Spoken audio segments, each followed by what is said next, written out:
Hello students, board के कुछ हम इम्पोर्टेंट जो क्वेश्चंस है वो इधर करने लगे हैं। देखिए, पहला हमने एमसीक्यू जो निकाला है उसमें उन्होंने बोला which of the following poses physical state of solute and solvent as liquid and solid respectively.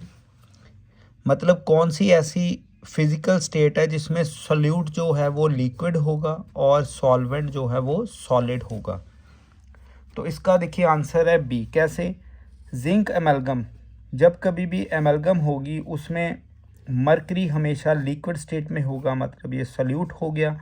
और सॉल्वेंट, इसमें अगर जिंक एमलगम है तो जो मेटल होगा वो सॉलिड फॉर्म में होगा, इसलिए ये वाला आंसर। और ये इंपॉर्टेंट है, जो हम यहाँ पे आपको एमसीक्यू या न्यूमेरिकल्स करवाएंगे वो इम्पॉर्टेंट है, बहुत ही इंपॉर्टेंट कैटेगरी में है।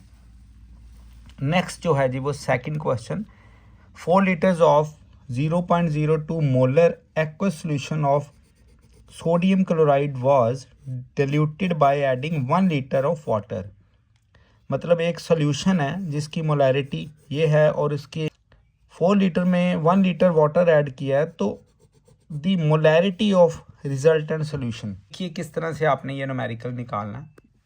इसमें देखिए मोलैरिटी जो पहले सॉल्यूशन की है वो कितना है, 0.02 मोलर। इसी तरह से इसका वॉल्यूम कितना, 4 लीटर।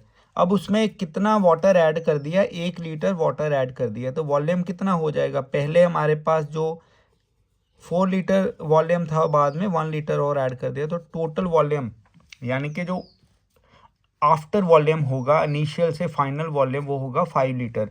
हमने अप्लाई करनी है molarity equation, molarity m1v1 is equal to m2v2। इसमें मोलैरिटी ये 2 इंटू 10⁻², वॉल्यूम कितना है 4 लीटर इनिशियल स्टेज में, दिस इज इनिशियल। और ये फाइनल स्टेज कौन सी, मोलैरिटी निकालनी है फाइनल सोल्यूशन की, जो रिजल्टेंट सोल्यूशन है, वॉल्यूम कितना 5 लीटर। अब किस तरह से मोलैरिटी हम इस फार्मूला से निकालेंगे, तो ये आ जाएगा 0.016 मोलर। इस ऑप्शन में डी जो है वो करेक्ट है। ये जो क्वेश्चन है इसमें डी ऑप्शन करेक्ट होगी। नेक्स्ट है एमलगम्स आर एग्जाम्पल ऑफ। अभी मैंने ऊपर क्वेश्चन में आपको समझाया, हमने पहला एमसीक्यू किया कि जिंक एमलगम मतलब जो सल्यूट होता है वो लिक्विड होगा और जो सॉल्वेंट होगा वो सॉलिड होगा। तो एमलगम्स जो होंगी वो लिक्विड इन सॉलिड की एग्जाम्पल हम लेंगे इधर। नेक्स्ट है जी, which of the following is true for Henry's constant. देखो मैंने हेनरीज का लॉ प्रॉपर इधर लिख दिया है, बड़ा ही इंपॉर्टेंट लॉ है ये हेनरीज लॉ। हेनरी लॉ कहता क्या है, देखिए जब कभी भी आपने कोल्ड ड्रिंक जो है वो पी होगी, उसके जब हम कैप को लूज़ करते हैं तो फिज करके साउंड आता है, जिसमें क्या होगा जो गैस है वो बाहर निकल जाएगी, क्योंकि जो कैप लगा हुआ है उसका उन्होंने कैप इस तरह से सील्ड किया कि हाई प्रेशर पे गैसेस हैं वो कभी भी लिक्विड पे डिसॉल्व नहीं करती, जब करेंगी वो उनको ज़बरदस्ती करवाना पड़ेगा। कैसे? उनके ऊपर ज़्यादा प्रेशर लगा के। तो जब कैप को हम लूज़ करेंगे तो गैस एस्केप हो जाएगी। इट मीन सेम वही है कि हेनरी लॉ भी यही कहता है, जितना ज़्यादा प्रेशर अप्लाई करेंगे उतनी ही गैस लिक्विड में डिसॉल्व करेगी। जैसे कि एट कांस्टेंट टेम्परेचर, टेम्परेचर को हम नहीं छेड़ेंगे इधर, the amount of given gas that dissolved in given type and volume of liquid is directly proportional to the partial pressure that gas in equilibrium with that liquid। मतलब जितना हम pressure apply करेंगे उतने moles of gas liquid में dissolve कर जाएंगे।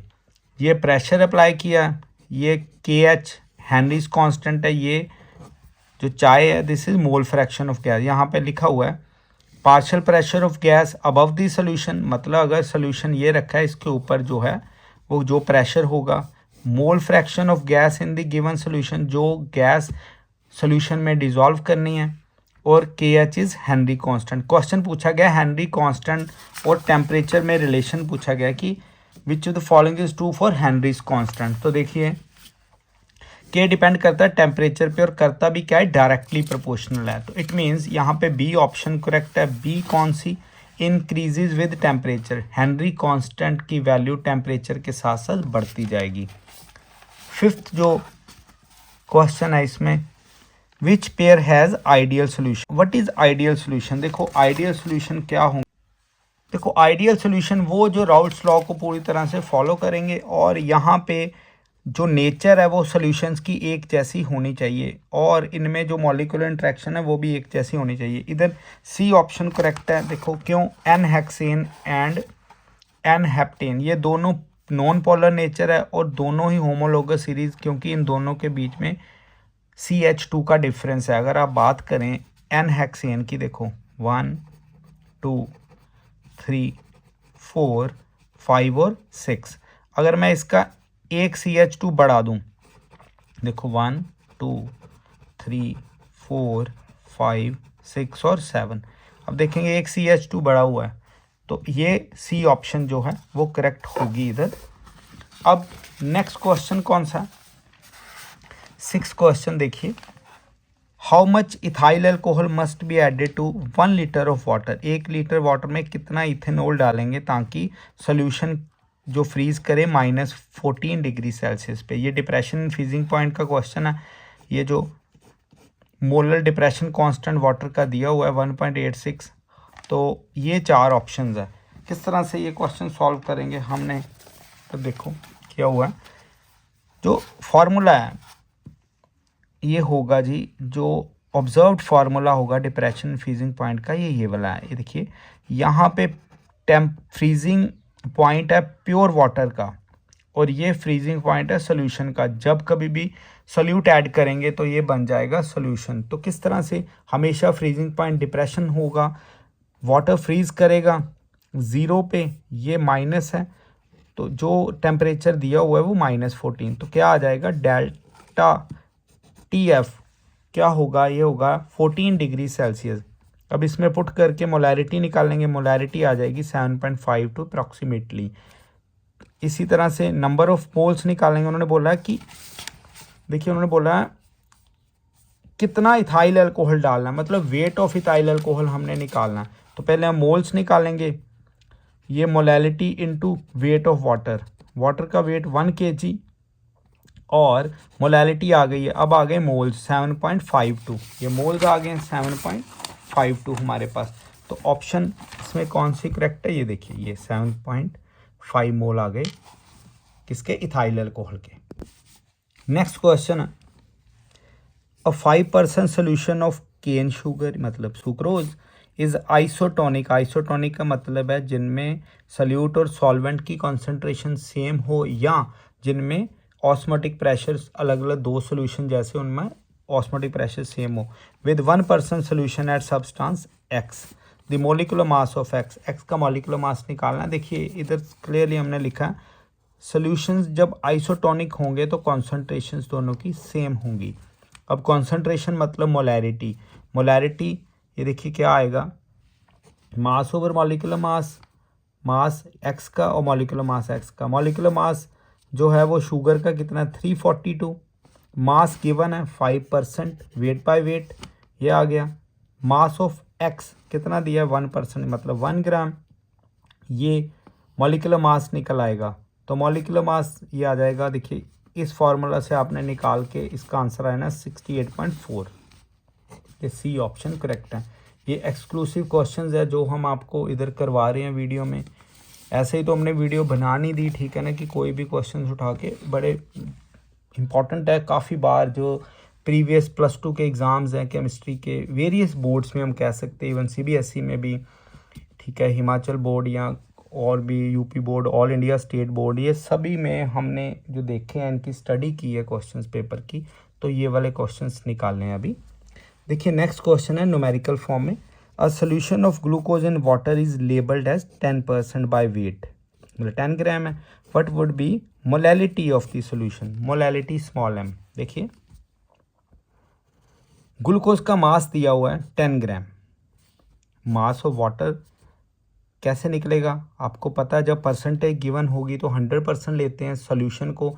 100% मतलब 100 ग्राम minus 10 ग्राम तो 90 ग्राम वाटर का वेट। अब मोल्स निकालेंगे ग्लूकोज के, given weight of glucose over molecular mass of glucose, ये 10/18 ये आ गया जी मोल्स ऑफ ग्लूकोज। अब मोलैलिटी किस तरह से निकालेंगे, number of moles of glucose over mass of solvent.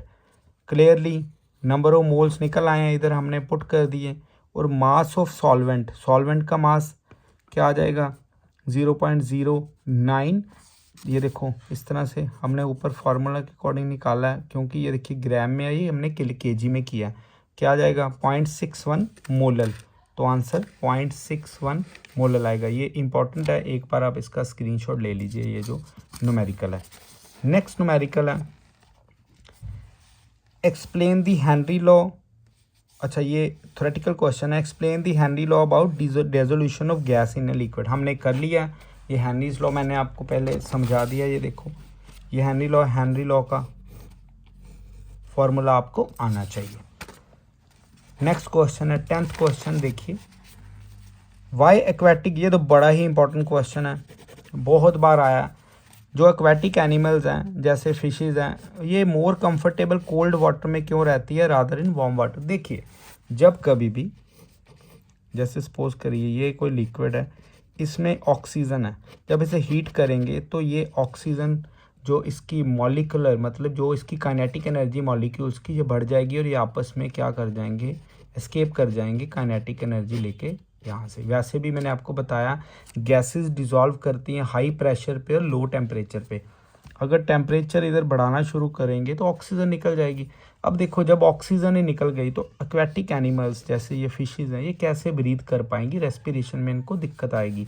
तो ये सेम सिस्टम है। Oxygen level in cold water is higher, क्योंकि वहाँ पे ऑक्सीजन लेवल किसी तरह के टेम्परेचर के इंट्रैक्शन में नहीं आया, उनका मॉलिक्यूलर जो एनर्जी है, उनकी काइनेटिक एनर्जी है, वो कम है, रादर उनको गिवन ही नहीं है। ठीक है, क्योंकि अगर हीट नहीं है तो कैसे आपस में मॉलिक्यूल्स टकराएंगे, कोई कोलिजन नहीं होगा। बट वार्म वाटर जैसे जैसे उसको गर्म करना शुरू करेंगे तो जो काइनेटिक एनर्जी है गैस के मॉलिक्यूल्स की, वो बढ़नी शुरू हो जाएगी। वो आपस में क्या करेंगे, एक दूसरे के साथ टकराएंगे। जब टकराएंगे तो एक दूसरे को एनर्जी देंगे और ये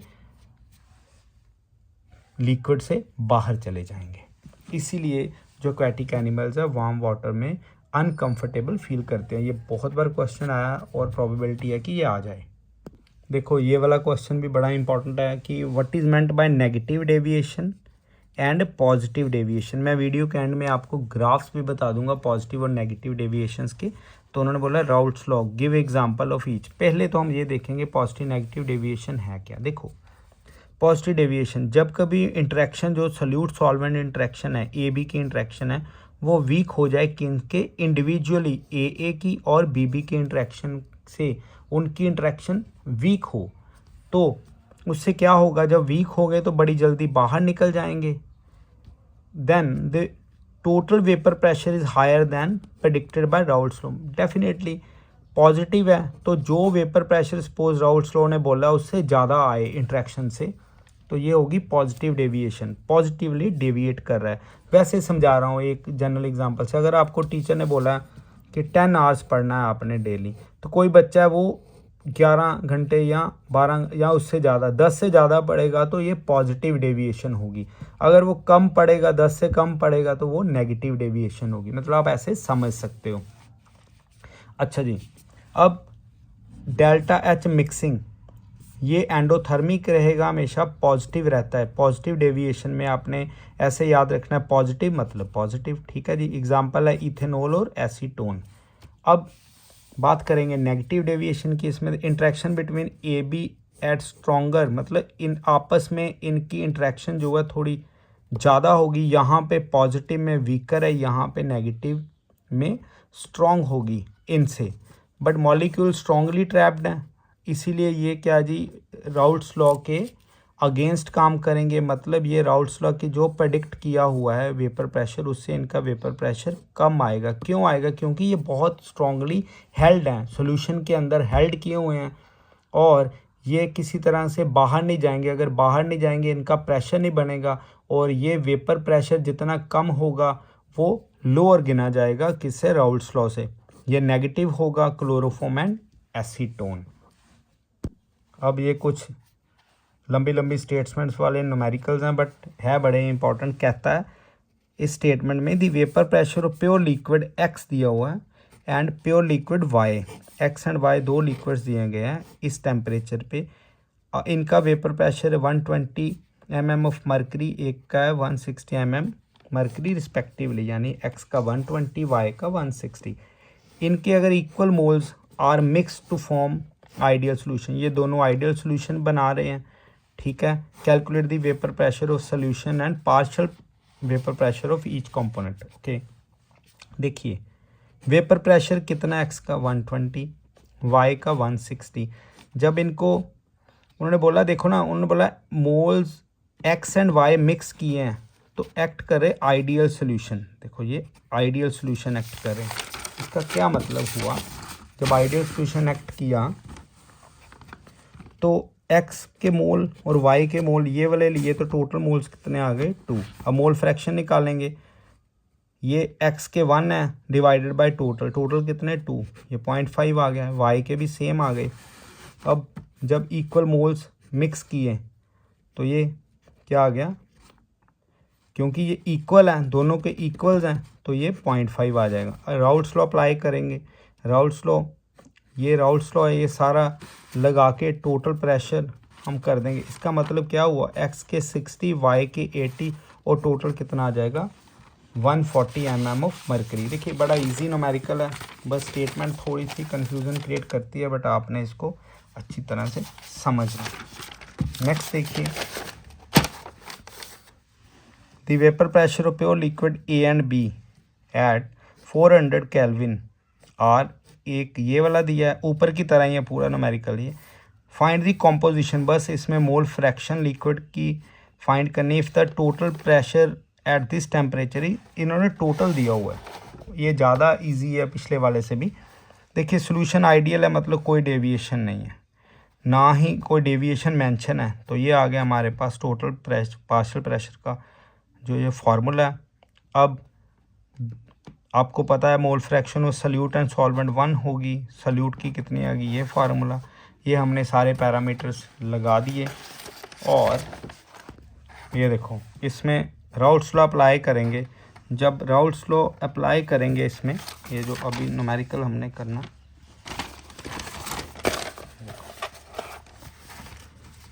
अप्लाई करेंगे तो ये सारे के सारा इस फार्मूला पे लगाने से आपके पास आंसर आ जाएगा। एक बार देख लीजिए किस तरह से ये आया।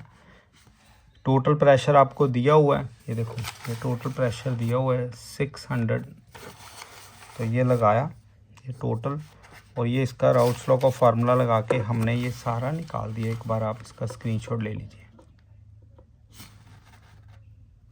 अब नेक्स्ट न्यूमेरिकल, ये न्यूमेरिकल बड़े इंपॉर्टेंट है, आपको आने चाहिए ये numerical board point of view से। The vapour pressure of benzene toluene, ये वाला, ये देखो सब दिया हुआ है, 23.4 ग्राम बेंजीन एंड 64.4 ग्राम टॉलिन, इनको मिक्स कर दिया। जब ये सोल्यूशन मिक्स होंगे तो आइडियल सोल्यूशन बनाएंगे। उन्होंने बोला mole fraction of benzene vapour face में निकालिए, एज्यूम करके चलना है वेपर प्रेशर इक्विलिब्रियम है liquid mixture at this temperature, बिल्कुल इक्वल फॉर्म में। देखो राउल्ट्स लॉ अप्लाई करिए, ये बेंजीन के मोल्स निकालने के लिए टॉलिन के, गिवन वेट पर molecular mass of benzene is this, given weight पर मॉलिक्यूलर मास, ये टॉलिन का मॉलिक्यूलर मास है। उसके बाद ये देखो मॉलिक्यूलर मास बेंजीन ये लिख दिया हुआ है, मोल फ्रैक्शन बेंजीन का निकालना बड़ा सिंपल सा फार्मूला है। जो मोल्स होंगे बेंजीन के, टोटल मोल्स बेंजीन और टॉलिन के ऐड करेंगे, ये आ जाएगा हमारे पास 0.3। इसी तरह टॉलिन का आ जाएगा। राउल्ट्स लॉ अप्लाई कर लीजिए और ये सारी वैल्यूज़ जो हैं यहाँ पे पुट कर दीजिए। उसके बाद क्या आ जाएगा, टोटल वेपर प्रेशर, इस तरह से मोल फ्रैक्शन ऑफ बेंजीन निकालना है तो ये वाला फार्मूला लग जाएगा, ये बेंजीन के मोल फ्रैक्शन आ जाएगी। Mole fraction have no unit, इसके पास नो यूनिट है, ठीक है, ये मोल फ्रैक्शन यूनिट लेस है। Next numerical, 30 grams of urea is dissolved in 846 grams of water. Calculate the vapor pressure of water for this solution if vapor pressure of pure water is this. Raoult's law सीधा लगाओ क्योंकि non volatile solute है, ये भी याद रखना, non volatile में Raoult's law लगाएंगे। अब देखिए ये solution partial pressure of water into mole fraction of water, urea के मोल्स निकालो, वाटर के मोल्स निकालो और सभी में पुट कर दो, ये वाला फार्मूला। अब इक्वेशन 1 में पुट करेंगे तो हमारे पास ये अप्रॉक्सीमेटली आंसर आ जाएगा। ये वाले न्यूमेरिकल्स बड़े इंपॉर्टेंट है। अब हम देखेंगे ग्राफ्स। देखिए ये है हमारे पास पॉजिटिव नेगेटिव डेविएशन दोनों के ग्राफ। देखिए ये राउल्ट्स लॉ के अकॉर्डिंग, ये राउल्ट्स लॉ के अकॉर्डिंग जो है वो वेपर प्रेशर और मोल फ्रैक्शन इधर दी हुई है। पॉजिटिव डेविएशन का मतलब ये देखो, ये पॉजिटिव, इसके जो ब्लजिंग लाइंस होंगी, ये सॉलिड लाइंस होंगी, ये ब्लज करेंगी ऊपर की तरफ। इसी तरह से जो नेगेटिव डेविएशन है, ये देखो ये डिप करेंगे इधर। बस यही फ़र्क है, बाकी सब कुछ सेम है। ये सीधा टोटल प्रेशर का फॉर्मूला लगाया हुआ है, अब अच्छे से देख लीजिए। ये नेगेटिव डेविएशन है, ये देखो डिप किए हुए हैं ग्राफ, राउल्ट्स लॉ का ये जा रहा है ये, ठीक है। और इधर देखो ये पॉजिटिव का ऐसे ये अप जा रहा है, ब्लज कर रहा है। इस तरह से पॉजिटिव और नेगेटिव डेविएशन के जो ग्राफ्स हैं वो आपको आने चाहिए। Thank you.